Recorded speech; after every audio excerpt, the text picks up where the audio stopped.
don't even know if I'm going to post this video, so here goes.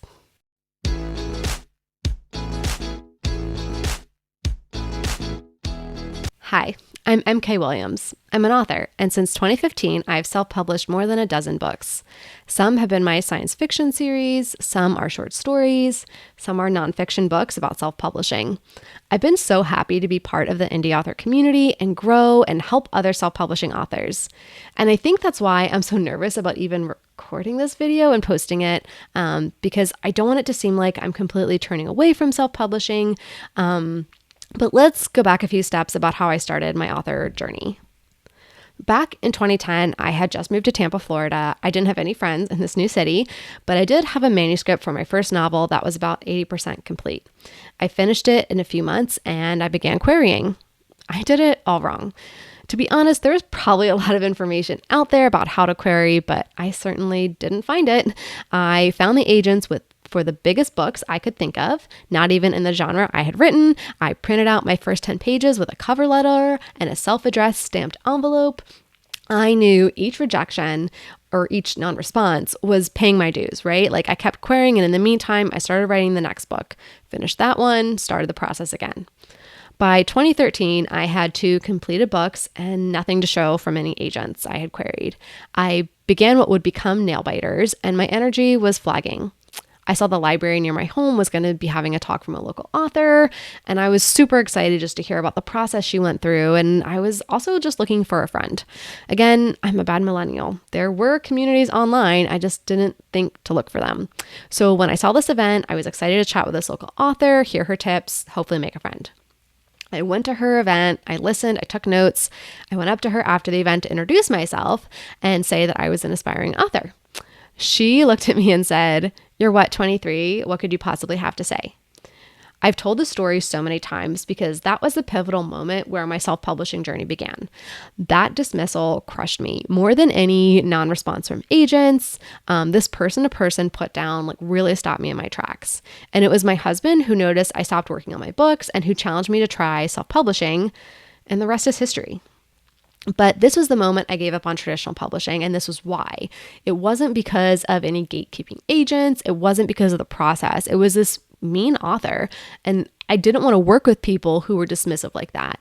And I think that's a real shame because in the past few years, I've helped a major podcast start an independent publishing arm. And through that, I've actually worked with agents, especially for some of our international rights sales. And they're super helpful. And they're very thorough and encouraging and nice and super informative and willing to teach about the process and about the industry to people who ask. And again, not everybody's like that, but I've definitely seen a much more positive side of everything.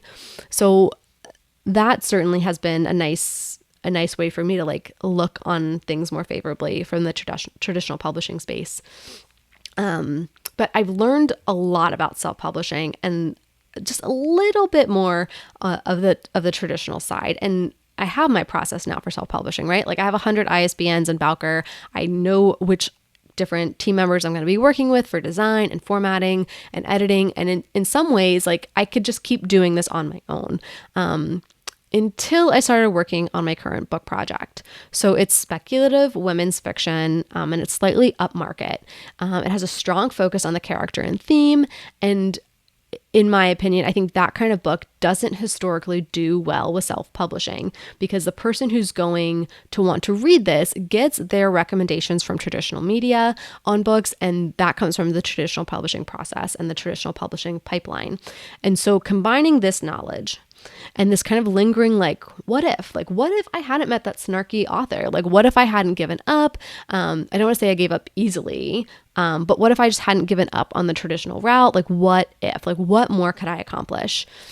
Because I know what I can do for my books. I know what I've tried, but what else is out there that I don't even know that I don't know? Since I become a mom, I realized that I need more help than I'd like to admit, just with so many things in life. And I have these really super ambitious goals, and I want my books to be optioned for film and TV. I want those book club stickers on my books. I want the things. And so it feels so far out of reach for this book with this current setup.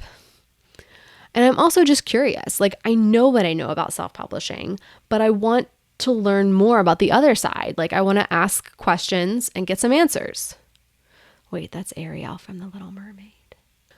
What I'm saying is, I'm not about to embark on this querying journey lightly, and I don't want this to be a like, MK's going trade pub, she's turning her back on self-publishing. Like, that's not it at all. Like, I just think this is the best decision and the best route for this book. You know, I may still not get an agent. I may be self-publishing this book after all, but I really hope that's not the case. And I'm so nervous to even record this, let alone think about posting this. And because I might fail again. Like, I might just hear nothing back. I might just get flat out rejections. And like, I don't want people to see that. That's what I'm all about sharing on this channel, right? Sharing my experiences in self-publishing, showing my mistakes, but this feels like it would be just like a huge fall on my face moment. So we'll see if you even see this. But as the hashtag says, hashtag amquerying now. So wish me luck, and I hope to have some updates for you soon. Bye. Hey guys, this is present day MK here. So I recorded this video at the beginning of the year when I actually started querying.